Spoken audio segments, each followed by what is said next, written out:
Have you ever met someone and things seem to be so perfect?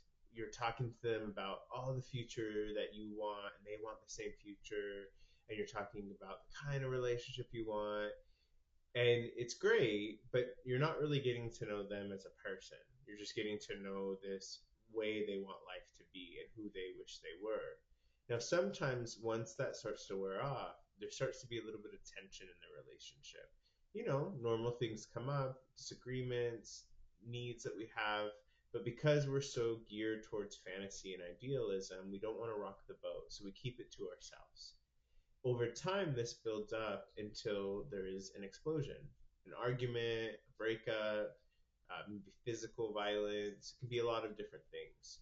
Now, once that occurs, the tension is released, and then we go right back to a honeymoon. So you have the person come up, I need you so much, I love you so much, and then we're taking all that fantasy love bombing in, and then the tension starts again and we don't talk about it, and then an explosion. And so, what can happen is this cycle within a relationship.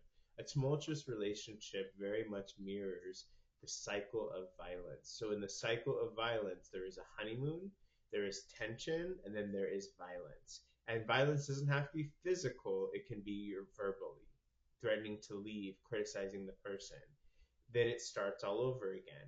So for some people, that is how most of their relationships have been. So sometimes it's helpful to learn about it because you might not recognize, oh, there's a different way of doing things. How would I do that? How would I maneuver these situations?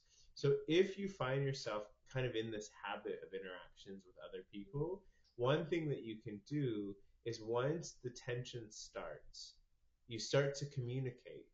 You don't have to have a big blow up fight. You just say, hey, I didn't really like this, or this hurt my feelings.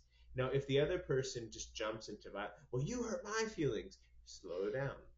I'm just trying to communicate, how do we repair this?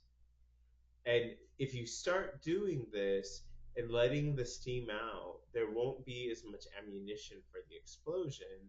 And gradually, you might see it start to end. The other option is that if the person is very much intertwined with this cycle, if you don't play around with this cycle, they'll leave.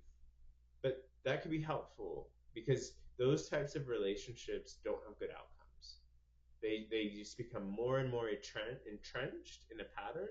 And what actually happens in later stages of the relationship is the honeymoon gets less and less because that's all we're living for is the honeymoon. And as that gets less and less, we end up in very unhealthy relationships.